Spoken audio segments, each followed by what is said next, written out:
నమస్తే welcome to వీటీ news లక్ష్యం సమాజహితం నేను మహేశ్వరి ముందుగా హెడ్లైన్స్ జోగులాంబ గద్వాల్ జిల్లాలో ఎమ్మెల్సీ ఎన్నికల ప్రచారం సురభి వాణిదేవిని గెలిపించాలని విజ్ఞప్తి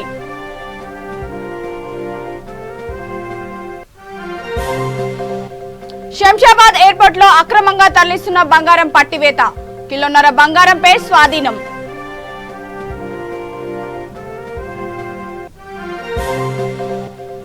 కృష్ణా జిల్లా పెడన మండలంలో పోలీసులు నిర్బంధ తనిఖీలు 100 లీటర్ల నాటు స్వారా ధ్వంసం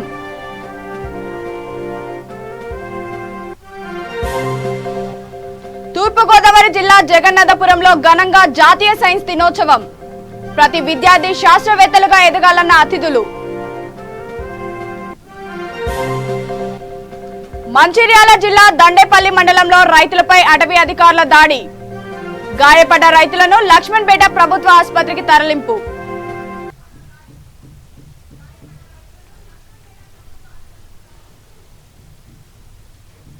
ఇక డీటెయిల్స్ చూస్తే ప్రకాశం జిల్లా మాటూరు మండలం వల్లపర్లలో ఓ రైస్ మిల్లులో పోలీసులు సోదాలు నిర్వహించగా అక్రమంగా నిల్వ సుమారు 500 బస్తాల రేషన్ బియ్యంను పట్టుకున్నారు. కేసు నమోదు చేసుకున్న మాటూరు పోలీసులు దర్యాప్తు చేస్తున్నారు.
జాతీయ సైన్స్ దినోత్సవం సందర్భంగా జిల్లా స్థాయి సైన్స్ నమూనాలు సైన్స్ క్విజ్ పోటీలను తూర్పుగోదావరి జిల్లా జగన్నాథపురం ఎంఎస్ఎన్ చారిటీ ఎయిడెడ్ ఉన్నత పాఠశాలలో నిర్వహించారు.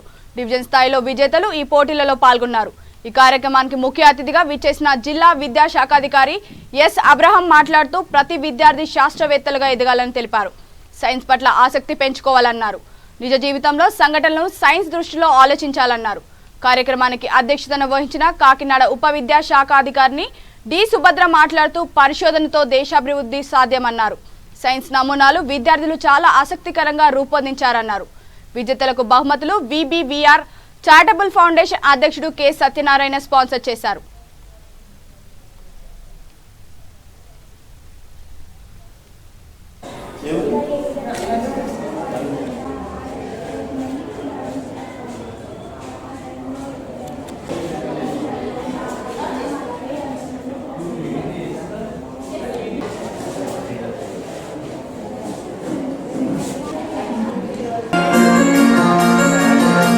ప్రకృతితో చక్కని బంధుసే బాధ్యత మనదే.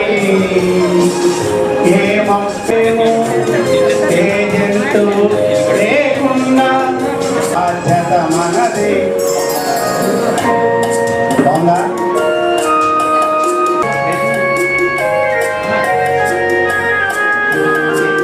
పలు ఉండకపోతే పురుగులు తిరిగే ఎలకలు పెరిగి ఓహో జాతులను కాపాడు అని ఉండని ప్రకృతితో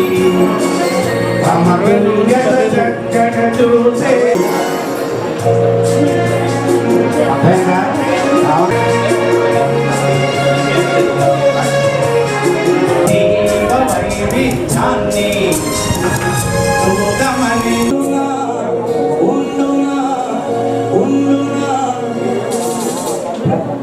నుంచి చాలా మంది వచ్చారు. సో ఎవరిని అప్సెట్ చేయకూడదనే ఉద్దేశంతో డిఓ గారు అదేవిధంగా మన డివైఓ మేడం గారు డిఐ గారు కానీ ప్రతిపడం జరుగుతుంది. ముందుగా ఇప్పుడు ఎవరైతే ఫస్ట్ సెకండ్ థర్డ్ వచ్చారు కదండి వాళ్ళ పార్టిసిపేషన్ సర్టిఫికేట్ ఉంటే మేము ఇంటర్ మనం తీసుకోవాలి. గైడ్ టీచర్ ప్లస్ స్టూడెంట్ కూడా ఇద్దరు రావాలని కోరుతాం madam. Okay madam. Gnanadeep government high school Rathavaram. ఓకేనండి.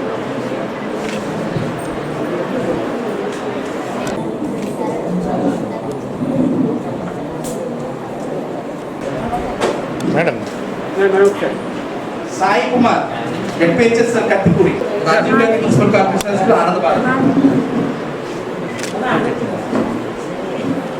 మీ పార్టిసిపేషన్ అభిషేక్కి మిగిలిన స్టూడెంట్స్ కూడా రమ్మని.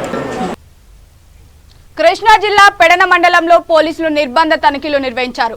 జిల్లా ఎస్పీ రవీంద్రనాథ్ బాబు ఆదేశాల మేరకు అడిషనల్ ఎస్పీ జిందాల్ ఆధ్వర్యంలో తనిఖీలు కొనసాగాయి. 100 లీటర్ల నాటు సారా ధ్వంసం చేసిన పోలీసులు సారా తయారీకి ఉపయోగించే వస్తువులు స్వాధీనం చేసుకున్నారు. పరారులో ఉన్న నిందితుల కోసం గాలిస్తున్నారు పోలీసులు.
సంగారెడ్డి జిల్లా పారిశ్రామికవాడ బొల్లారంలో నిన్న జరిగిన వృద్ధురాలు అనంతమ్మ హత్య కేసును ఛేదించారు.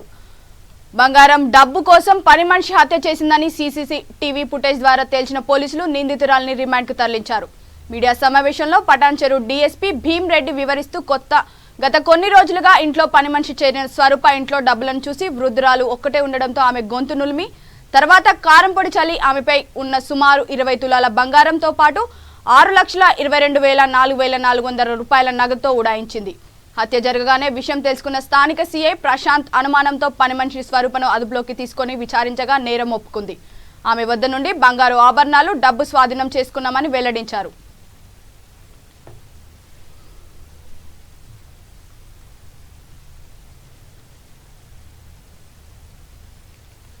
నైట్ సండే నాడు నైట్ జరిగింది. నిన్న ఉదయం ఇన్ఫర్మేషన్ వస్తే వెళ్ళారు ఇన్స్పెక్టర్ గారు ఆయన బృందము. అక్కడికి వెళ్ళి చూస్తే ఇంట్లో అనంతమ్మ అని 65 ఇయర్స్ రెడ్డీస్ వీళ్ళు వాళ్ళను ఆమె బెడ్ పైన ఆయన కారం పొడి చల్లి చనిపోయి ఉంది. దానిపైన ఇమ్మీడియట్లీ ఇన్స్పెక్టర్ గారు టీము అందరినీ కూడా క్లూస్ టీమ్ని పిలవడం జరిగింది, డాగ్ స్క్వాడ్ని పిలవడం జరిగింది. అక్కడ ఉన్న సీసీటీవీ ఫుటేజ్ని కూడా పరిశీలించి చూస్తే ఆ సీసీటీవీ ఫుటేజ్లో ఒక ఆడమనిషి ఫుటేజ్ రావడం జరిగింది. దానిపై ఇన్వెస్టిగేషన్ చేస్తే అక్కడే వాళ్ళ ఇంట్లోనే ఆమె చాలా రోజుల నుంచి అప్పుడప్పుడు పని మనిషిగా రొట్టెలు చేయడానికి వచ్చేది. ఆమె స్వరూప ఇలియాస్ ప్రేమిల ఆమె పేరు. అయితే ఆమెను ఇంట్రాగేషన్ చేస్తే ఆమె తానే చంపినని ఒప్పుకున్నది. ఎలా చంపేదంటే మొన్న ఆదివారం నాడు సాయంత్రం 8 o'clock ఆమె దగ్గరికి వచ్చింది. ఆమెకు వేసుకున్న పథకం ప్రకారం ఆమె ఇంట్లోకి వచ్చి ఆమెతో పాటు అన్నం తిని ఆమెతో పాటు పండుకున్నాక ఆ రుద్రాలు నిద్రలో జారుకున్నాక ఈమె వేసుకున్న పథకం ప్రకారము ఆమె ఒక టవాలు తీసుకొని స్ట్రాంగ్లేషన్ చేసి స్మాదరింగ్ అంటే ఊపిరి ఆడకుండా చేసి చంపేసి ఆమె పైనున్న బంగారు నగలు మరి ఇంట్లో ఉన్న వస్తువులు అంటే total 18 tolas gold and 6 lakhs change amount కూడా తీసుకొని పోవడం జరిగింది. ఆమె ఇంట్రాగేషన్లో ఇవన్నీ కూడా ఒప్పుకోవడం జరిగింది. క్యాష్ కూడా గోల్డ్ అండ్ క్యాష్ మొత్తం కూడా ఇంటాక్ట్ రికవర్ చేయడం జరిగింది. ఆమెను అరెస్ట్ చేసి కన్ఫెషన్ రాసి జ్యుడిషియల్ కస్టడీకి పంపిస్తుంది.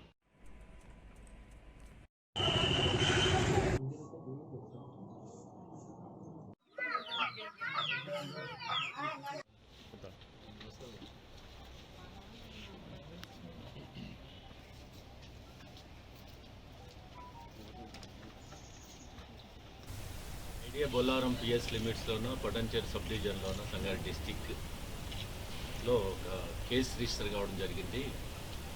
అదేమనగా మొన్న మంచిర్యాల జిల్లా దండేపల్లి మండలంలో లింగాపూర్ గ్రామానికి చెందిన మాకులపేట అడవి ప్రాంత శివార్లో 2 రైతులపై విచక్షణ రహితంగా ఫారెస్ట్ అధికారులు దాడి చేశారు.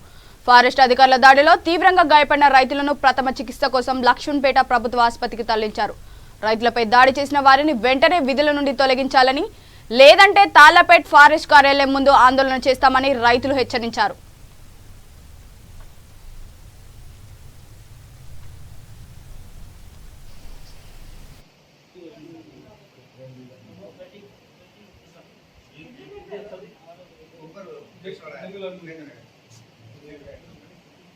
రోజులుగా ఫారెస్ట్ డిపార్ట్మెంట్ వాళ్ళు చిన్న చిన్న విషయాలకు పశువులు మేపడానికి పోయిన వాళ్ళ మీద, కోయిల కట్టెలు పుల్లలు ఏర్పడానికి పోయిన వాళ్ళ మీద అక్రమంగా దౌర్జన్యంగా వాళ్ళ మీద జులుం చేయడమే కాకుండా ఈరోజు మాత్రం 25 సంవత్సరాలు ఉప సర్పంచ్ చేసిన ఒక పెద్ద మనిషిని పట్టుకొని గొడ్డును బాధినట్టు బాధ్యత మీరు గమనించే ఉంటారు.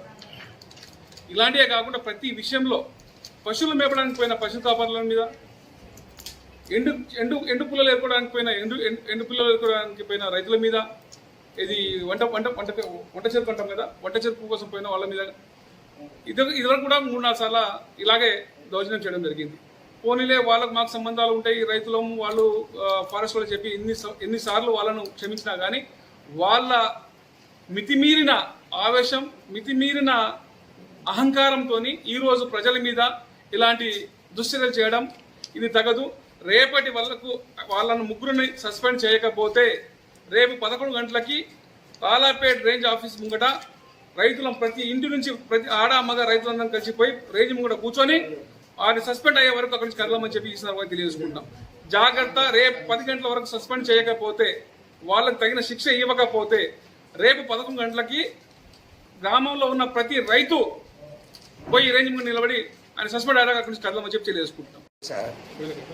కోయిలకట్లకు కట్ట బండి తీసుకోపోలే, మేము కొట్టలే, ఏం చేయలేదు సార్, ఏం చేయలేదు. అయితే వాళ్ళు మేము పోతా ఉండగా వెనక నుంచి బండి వేసుకుని వచ్చింది సార్. వస్తే ఇక వాళ్ళు వస్తున్నారు అని మేము చెప్పదాకా ఆగినాం సార్. ఆడ ఆ ఫారెస్ట్ మన పశువు ఉడకబెట్టడానికి పుల్లల కోసం అని ఎగులు ఆడదామని పోతున్నాం సార్. ఇంకా లోపలి పోయి కొట్టలే, ఏం చేయలే సార్. అయితే వచ్చిర్రు సార్, పిల్లగాని పట్టుకున్నారు, తను మొదలుపెట్టారు సార్. కొట్టుడు మొదలుపెట్టారు పిల్లగానికి. కొట్టుడు మొదలుపెట్టిన ఏంటి సార్, ఏంటి మీరు ఎట్లా మీకు వెళ్ళిపోవాలంటే వెళ్ళిపోతాం అని అన్నా సార్. అన్న మూల ఈ పిల్లగాడు దెబ్బలు ఆగలేక ఉరికిండు. ఉరికిన తర్వాత ఏంది సార్ వచ్చేవాళ్ళ చూడాలి సార్ మీరు అని అంటే బరిగా పట్టిండు సార్. నాకు జోపుడే మొదలుపెట్టింది సార్. ఏంది సార్, నేను పెద్ద మనిషిని సార్, 55 సంవత్సరాలు సార్, నాది పుణ్యం ఉంటుంది సార్ అని గదవ పట్టిన ఈయన లేదు సార్.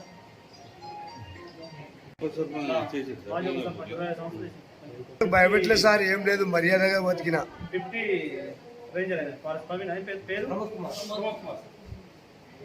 ప్రమోద్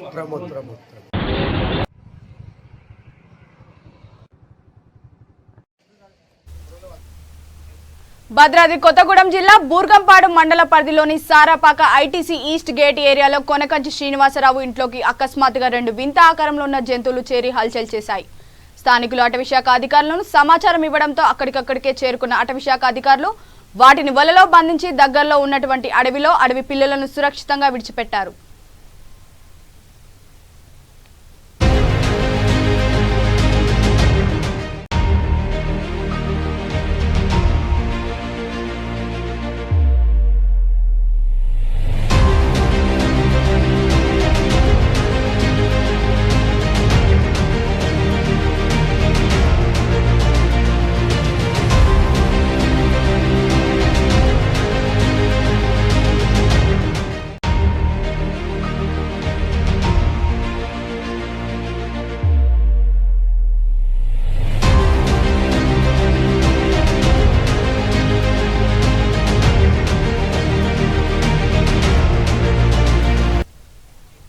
యాదాద్రి భువనగిరి జిల్లా భువనగిరి పట్టణానికి చెందిన వాసం భాను సికింద్రాబాద్లో గల కళాశాలకు పల్సర్ ద్విచక్ర వాహనంపై వెళ్తుండగా సూర్యవంశీ స్పిన్నింగ్ మిల్ వద్ద ఎదురుగా వస్తున్న లారీని ఢీకొట్టడంతో భాను తలకు తీవ్ర గాయాలయ్యాయి.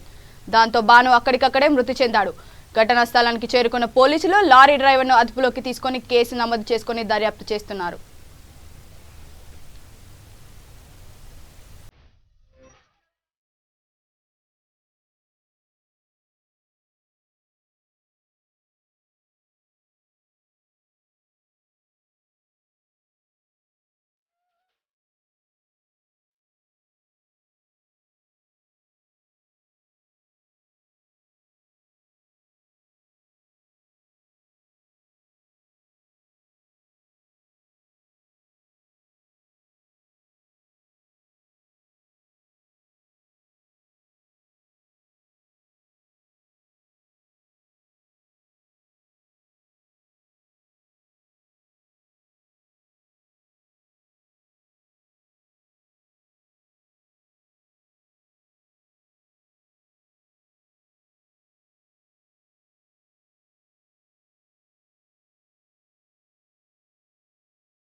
మహబూబ్ నగర్, రంగారెడ్డి, హైదరాబాద్ పట్టభద్రుల ఎమ్మెల్సీ ఎన్నికల ప్రచారంలో భాగంగా జోగులాంబ గద్వాల్ జిల్లాలోని భీంనగర్లో జెడ్పీ చైర్మన్ సరిత తిరుపతయ్య ప్రచారం నిర్వహించారు.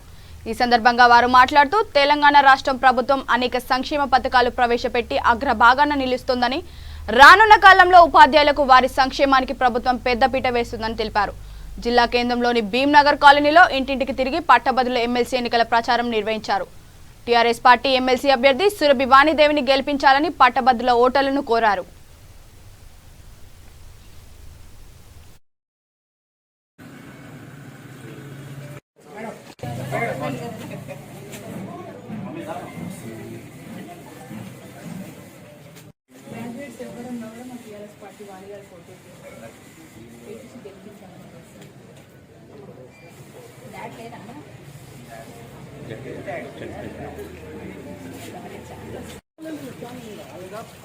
ముఖ్యమంత్రి గారు వాణి గారిని ఎమ్మెల్సీగా క్యాండిడేట్గా నిర్ణయించడం అనేది ఒక అద్భుతంలా కనిపిస్తుంది. ఎందుకంటే ప్రచారం చేస్తున్నప్పుడు మాకు వచ్చే స్పందన అనేది ఖచ్చితంగా వాణి గారు భారీ మెజారిటీతో గెలవబోతున్నారు అనే దానికి ఒక సూచనలా కనిపిస్తుంది. నిన్న మొన్న మీటింగ్ ఏర్పాటు చేయడం జరిగింది. అన్ని సంఘాల లీడర్లు ఎవరైతే ఉన్నారో, అధ్యక్షులు ఎవరైతే ఉన్నారో వాళ్ళందరూ కూడా అక్కడికి రావడం జరిగింది. అందరూ మాకు చాలా మంచి స్పందన కనిపిస్తున్నారు. ఎందుకంటే డెఫినెట్గా ఉద్యోగస్తులు కొంతమంది పిఆర్సీ విషయంకి వచ్చేసరికి కొంచెం వ్యతిరేకత కనపడే విషయం వాస్తవమే. కానీ వాళ్ళు కూడా ఇప్పుడు ఏకీభవించేది ఏంటంటే ప్రభుత్వం, టీఆర్ఎస్ ప్రభుత్వం ఎమ్మెల్సీగా వస్తేనే డెఫినెట్గా మనం అనుకునే మనకి వస్తాయి, ఏ సాధించుకోవాలన్నా టీఆర్ఎస్ ప్రభుత్వంతోనే అవుతుంది అని వాళ్ళు కూడా నిర్ణయించుకోవడం జరిగింది.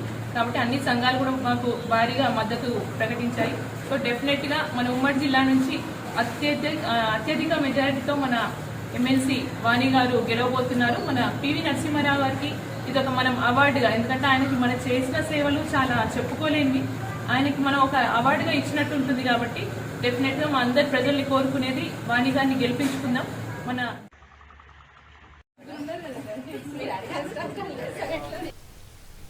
శంషాబాద్ ఎయిర్పోర్ట్ లో కస్టమ్స్ అధికారులు తనిఖీలు నిర్వహించారు. ఈ క్రమంలోనే అధికారులు విదేశీ సిగరెట్లు పట్టుకున్నారు. దుబాయ్ నుంచి శంషాబాద్ ఎయిర్పోర్ట్ కు వచ్చిన అబ్దుల్ ఎజాజ్ అనే ప్రయాణికుడి కస్టమ్స్ అధికారులు అదుపులోకి తీసుకున్నారు. అబ్దుల్ ఎజాజ్ లగేజ్ బ్యాగ్ లోని విదేశీ సిగరెట్ ప్యాకెట్లను అధికారులు గుర్తించారు. 150 విదేశీ సిగరెట్ ప్యాకెట్లను కస్టమ్ అధికారులు స్వాధీనం చేసుకున్నారు. నిందితుడిని అదుపులోకి తీసుకుని విచారణ చేపట్టారు.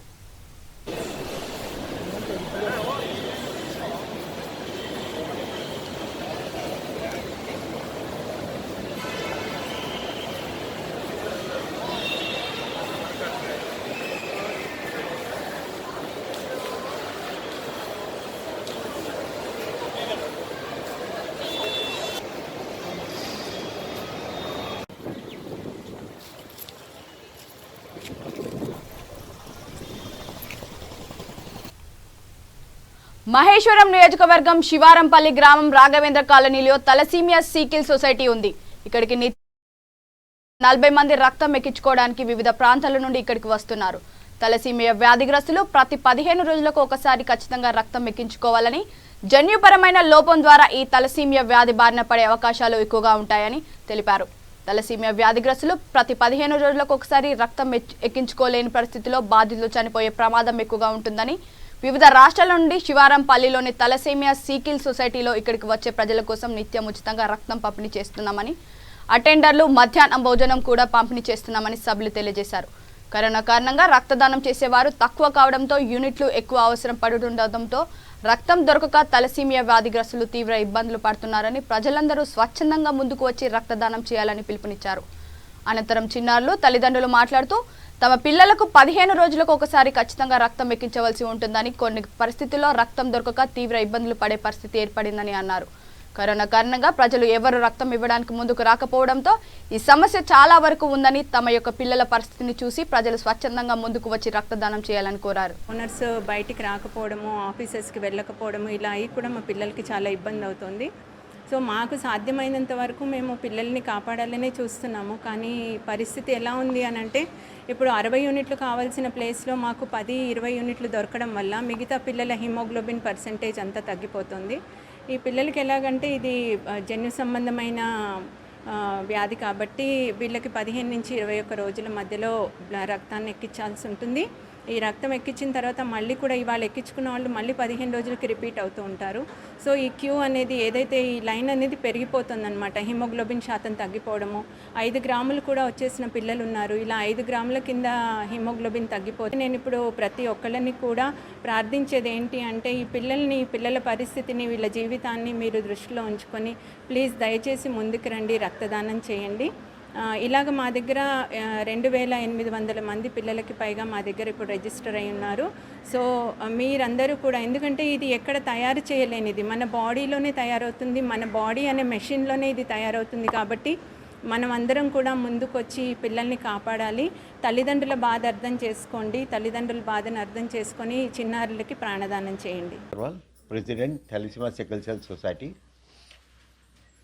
This society is formed for the help of thalassemia children, those who are not getting blood outside. They had been suffering since last many years.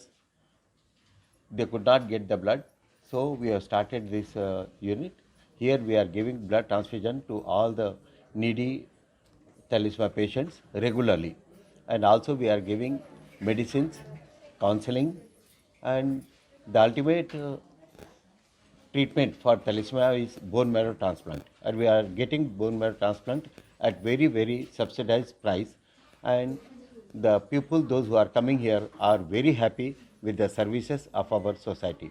Even we are providing lunch for the coming patients and the parents, those who are coming here. We expect people to help us in reaching our goal, thalassemia free Telangana. For this, we just want all the people to get their children HbA2 test, those who are going to get married. If they get this test done, we will know the status whether they are thalassemia minor or not. If they are minor, bulletin ముగించే ముందు headlines మరోసారి.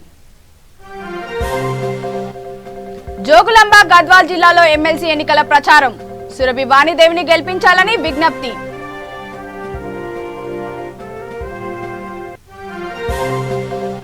Shamshabad airport లో అక్రమంగా తరలిస్తున్న బంగారం పట్టివేత. కిలోన్నర బంగారంపై స్వాధీనం.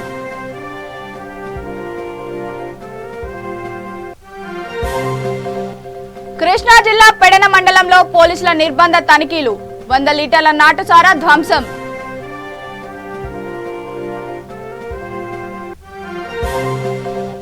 తూర్పుగోదావరి జిల్లా జగన్నాథపురంలో ఘనంగా జాతీయ సైన్స్ దినోత్సవం.